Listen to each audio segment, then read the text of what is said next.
All right, welcome back, everyone. I am absolutely thrilled you're here with me today for this explainer because we are about to peel back the layers of the most heavily guarded, endlessly debated, and just famously secretive military installation on the entire planet.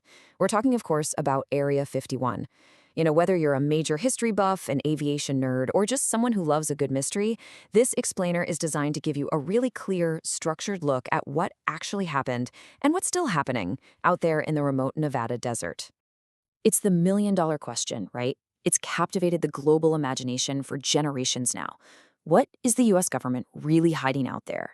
I mean, just picture this. You've got this heavily armed perimeter in the middle of a desolate, sun-scorched landscape, motion sensors literally hidden inside the cacti, unmarked helicopters constantly patrolling the skies, and a strictly enforced authorization-only policy, no exceptions. That intense veil of secrecy instantly creates curiosity. But behind those fences, the reality is, honestly, far more compelling than any Hollywood script. So let's look at this like an iceberg. Starting off with Section 1, the Area 51 mystery. Okay, let's dive into this. For decades, the public has automatically associated this patch of dirt with extraterrestrials and flying saucers.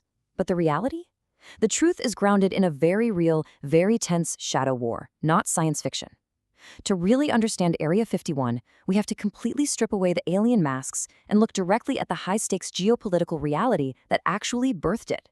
We're talking about a time of immense global tension, where information was the ultimate weapon, and secrecy was literally a matter of national survival. And that brings us to Section 2, Cold War Origins. Let's trace how this all went down chronologically. In the early 1950s, the Cold War was escalating at a terrifying pace. The United States and the Soviet Union were locked in this massive nuclear standoff, and the US desperately needed intelligence on Soviet capabilities. They basically needed a spy plane that could fly higher than any radar or surface-to-air missile could possibly reach. But, where do you test an aircraft that officially doesn't exist? Well, in 1955, the CIA and the military acquired a remote, dry lake bed in the Nevada desert called Groom Lake. It was perfectly secluded, entirely surrounded by mountains, and completely cut off from the public.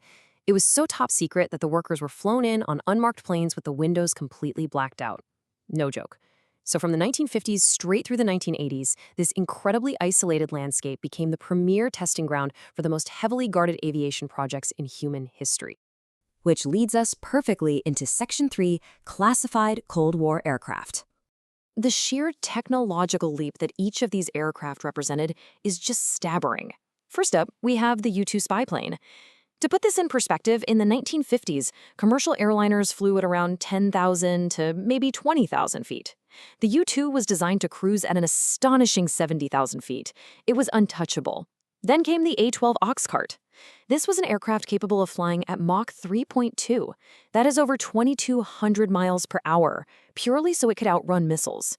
And later, the F-117 Nighthawk, the world's first operational stealth aircraft, built with these bizarre, jagged angles to totally deflect radar.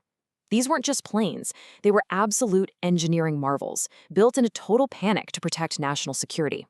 And the extreme compartmentalization on these bases meant that the folks who built and flew them couldn't even tell their own families what they were doing at work all day. But here is where the story takes a really fascinating turn. Let's explore Section 4, the birth of conspiracies. And this brilliantly illustrates the divide between myth and reality.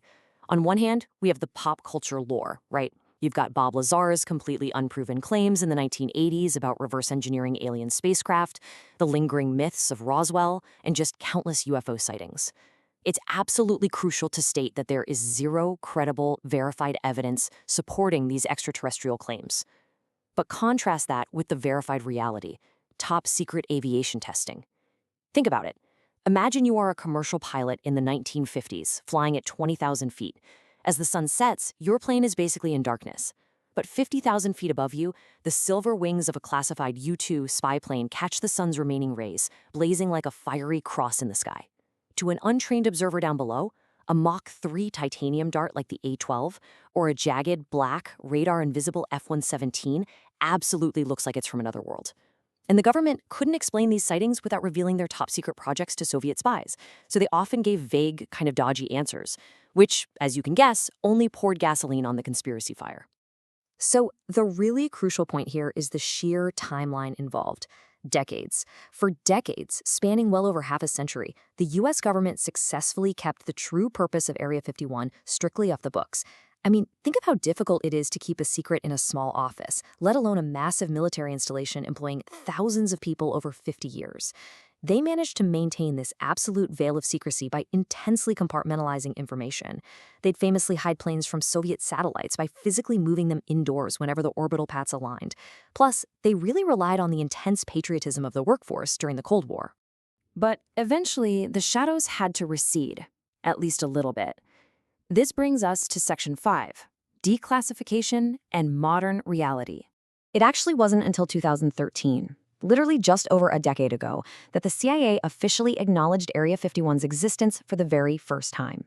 Through a Freedom of Information Act request, heavily redacted documents detailing the history of the U-2 and A-12 programs were declassified. This was a huge, monumental moment. It officially brought the verified truth out of the shadows. The government finally came out and admitted, yes, the base is real, and yes, it was the testing ground for our most vital Cold War aerial surveillance programs. So how does all this history build into our current world? Well, Area 51 didn't just pack up and close its doors the second the Cold War ended.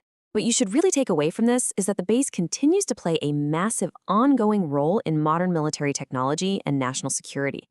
Today, it remains a heavily restricted testing facility, likely focusing on next-generation stealth technology, super advanced drone capabilities, and electronic warfare systems. It still captures global attention because we know that whatever is flying over Groom Lake tonight, that's the technology that will define military aviation 20 or 30 years from now. Which leaves us with this final, honestly profound question to ponder. What is the balance between government secrecy, innovation, and our enduring fascination with the unknown?